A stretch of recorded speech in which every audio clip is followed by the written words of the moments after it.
Welcome to r/Pettyrevenge, where a thief gets justice. Our next Reddit post is from Fun Department. My girlfriend and I had been dating for almost a year now. I'm a 25-year-old guy and she's 22. She's in university living full-time in the dorms. I work full-time and have my own place. Her residence has some very strict rules, such as no male guests aside from parents and a strict curfew. This will be important later. And by the way, we're not in the US. Before the Easter holidays, a few friends and I planned a road trip, and I invited her, but she declined. The day before my road trip, I decided to get some new earbuds for the trip. My girlfriend came with me to the shop.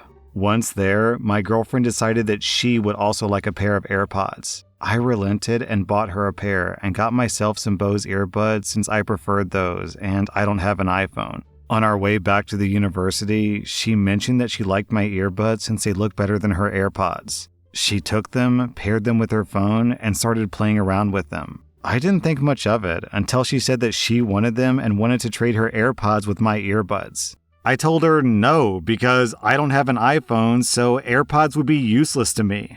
I found out later that they actually work pretty well on Android, and that we could exchange hers when I get back, since going back now would make her late for curfew. She kept insisting, saying that it would make her happy. I told her that I needed them for my trip in the morning, which seemed to be the end of it. We got to her residence, and as I was parking, she threw her AirPods at me and said, "Thanks for the trade," then jumped out of the moving car while still wearing my earbuds. I was shocked, and it took me a second to realize that she just ran away with my earbuds. I parked and ran after her, but I wasn't fast enough. She had already entered the building. I stood at the entrance with two very burly guards giving me the stink eye while I shouted for her to come back, but she just blew me a kiss and went upstairs. I shouted a bit more until the guards very politely asked me to leave. I was livid. She had just robbed me and there was nothing I could do. I stalked back out to my car, fuming and cursing. However, I started laughing when I got to my car because there on the ground near the passenger side door was a lovely white box.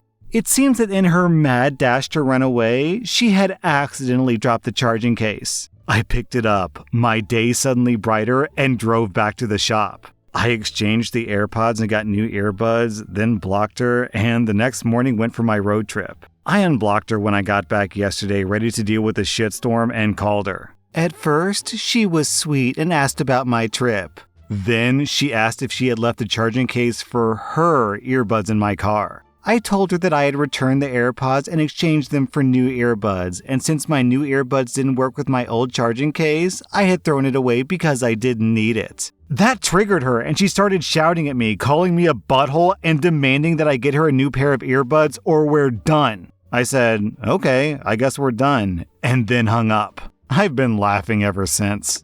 Our next Reddit post is from Wildcard Moose. A few years back, I was at Disneyworld with some friends. Disney had just opened up Pandora, the world of Avatar. Needless to say, the line for the flight of passage was insanely long and looped throughout the park. We got in line and had to wait about 2.5 hours. While we're standing there and chatting, this Karen sneaks in with her husband and 2 kids immediately in front of us. Her kids point out to her that this is not the beginning of the line, and she immediately shushes them and tells them it's okay to cut the line because they have a flight to catch. The husband doesn't say a word.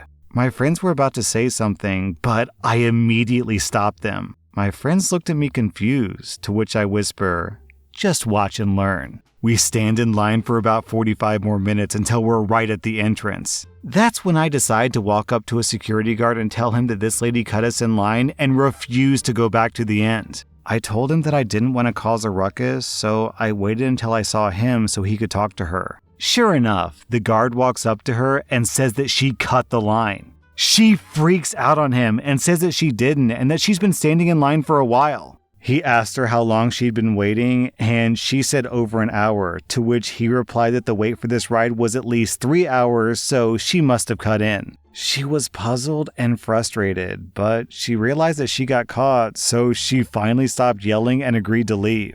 As they escort Karen and her family out of the line, I look at her and say with a smile on my face, "Have a safe flight." Then I look at my friends and tell them, "And that's how it's done." We still laugh about it every once in a while.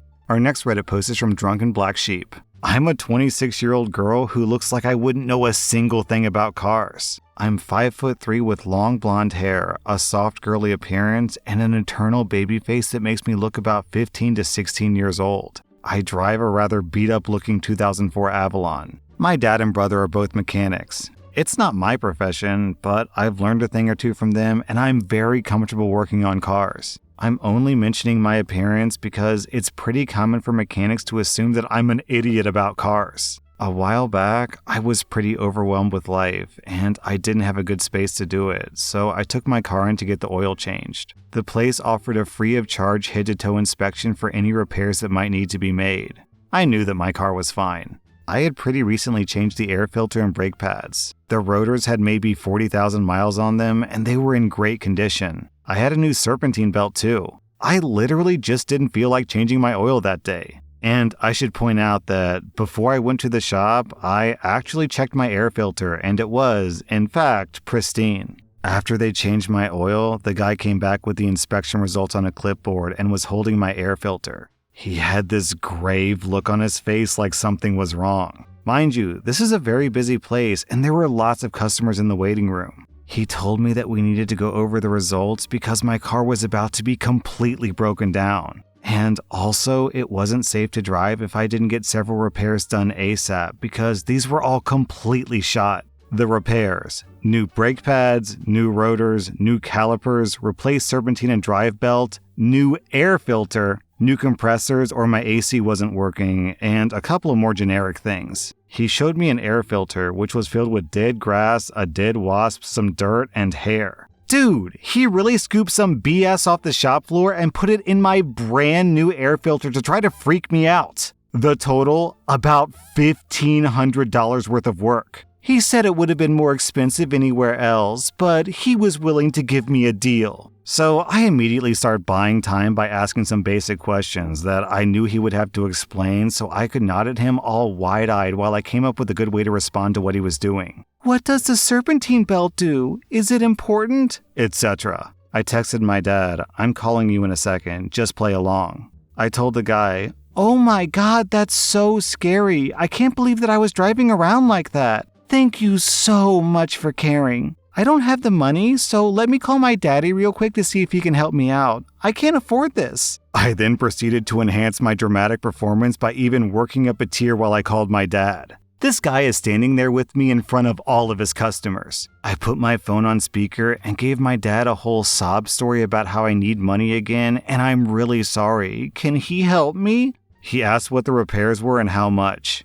I said, I don't know, but it sounds really bad. He says that it's dangerous. Dad, I can't last without this car. What am I gonna do? Then I asked the guy to tell my dad what the repairs were, and he rattled them all off. My dad is playing his part perfectly. Oh, wow. Oh my goodness. I'm glad you caught this so she's not in danger anymore. Little did the scammer know, he was the one in danger. He hands the phone back, and I drop the facade and start laughing really hard. As soon as Dad hears me, he starts cackling into the phone. I said, Dad, do you hear this BS? Get this, he brought me my new air filter that I just put in to show me how dirty it was. He pulled a bunch of dirt off the floor or something and rubbed it in my filter. My dad and I continue to crack up. The audience in the waiting room was also listening closely. Scammy McCanny was beet red and completely at a loss for words. He just hung his head down and was stuttering out some response. I handed him my air filter and told him to go vacuum it out and to make sure to let me see it before he put it back in. I sat and watched him put it back once it was clean, and I also watched him pull my car out to make sure he didn't do anything horrible while I wasn't looking. I might have taken it a little far, but I really hate when mechanics take advantage of people who don't know anything about cars, so this felt like a massive win. Big props to my dad for his performance and for teaching me about cars. And down in the comments, we have this post from Pistol Mama. One time, I went in to get my oil changed at a chain place while very obviously pregnant. The tech came back very concerned, telling me that I needed my coolant change and my transmission serviced ASAP. And he showed me some dirty green water and my burnt transmission fluid. I played along and got a quote with a bunch of added extras. You could see this dude just adding all the dollar signs up in his head. So I played along, right up to the part where you sign off on the work to be done. Then I pulled out the receipt from the dealer from a month before where I had my new transmission and radiator installed. This dude cursed me out for making him waste 45 minutes of his time. Our next Reddit post is from Frosty Toes. I was hired at an organization with a job title that was basically helper. Well, for someone who's supposed to just be helping, I had a ridiculous amount of work. Almost all of my coworkers were huge, technologically illiterate boomers. So I actually sort of thrived there as a very useful person. For example, one guy would spend half of his day copying items and inputting them into another program we use. But he didn't even use Control-C, Control-V. He would right-click, then copy, then go into the Files menu or something and insert copied item from clipboard. He was so proud of himself when he showed me because, don't worry, you won't have to retype everything. I wrote a program to do this automatically, but I didn't tell him. So I would just run the program occasionally as part of my responsibilities. Anyways, I did a lot of stuff like this. I'd estimate that I saved about 15 hours of work every day, on top of the 8.5 hours that I did normally. But then insert Sergeant Douchebag. We were having a team meeting when he shows up. White combed hair, a scrunched face, glasses. He just sort of showed up one day and he took notes during our morning meeting. At one point, someone brought up a name of one of our customers. I said, "Oh, is that 300-pound guy with the big beard?" Sort of as a joke because I mostly do back-end stuff. But I was wrong and my boss said, "No, it's blah blah, some other person." Okay. Then we talked about that person a bit. Fast forward about a week, and this guy is a complete douchebag to me. I don't know why, but he'll ignore me during group conversations and sometimes just literally scoff at me. Who actually scoffs at people? I was having a really rough week looking for some extremely important files. People were yelling all day. I was exasperated. I had too much to do, and I was having anxiety attacks at home in the middle of the night. But it was Friday, so I was powering through. As I was looking for this file, I ended up searching deep into our file structure, and the search returned a personal folder structure within one of the drives. I clicked it out of curiosity, and there it was, Douchebag's Notes. I opened it up, and there was a whole section about me. So this douchebag basically goes from location to location getting people fired to save the CEO's money. And now he was working on me.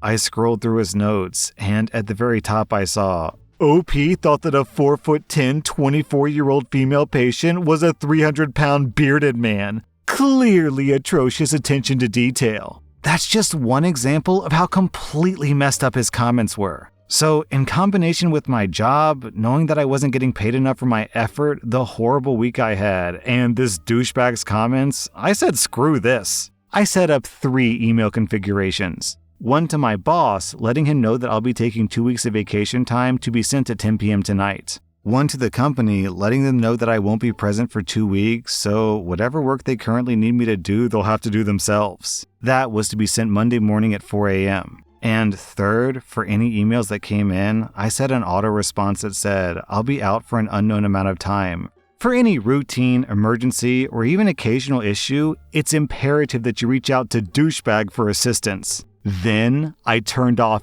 every automated task that I had ever set up. Then I swung by the douchebag's temporary office and said, I think I found a way to make your job easier. He didn't even really turn his head to look at me, but just raised one eyebrow. Then I left. I actually got multiple calls on Monday morning that I didn't answer. They didn't last long, apparently. But I stayed strong and I didn't respond to anything. On Wednesday, I had a little anxiety about it, but I stayed strong. There was just no way that some of my coworkers were keeping up with their normal duties. I could guarantee that at least 2 people were no longer doing their normal jobs just to keep up with my automated tasks. I got a long email to my personal account from my boss on Thursday night of the first week. It went something like this. OP, I know you're a smart person and probably figured out what the company had us doing. I would say that it's very important that you call me, but that probably isn't going to work, I realize. I talked with Douchebag's boss, and he's going to be leaving our location.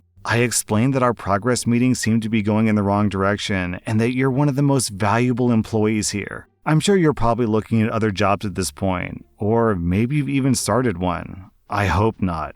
If you could, please reach back to me. I'd like to offer you a raise. It's become very apparent how useful you are around here. I hear about it every day, believe me. So I came back on Monday with a $10,000 raise and douchebag out of my face. My boss apologized again in person and said that he didn't get a say in it. I think it's a little weird that he could have a say after I left, but not before. But still, I sort of get it.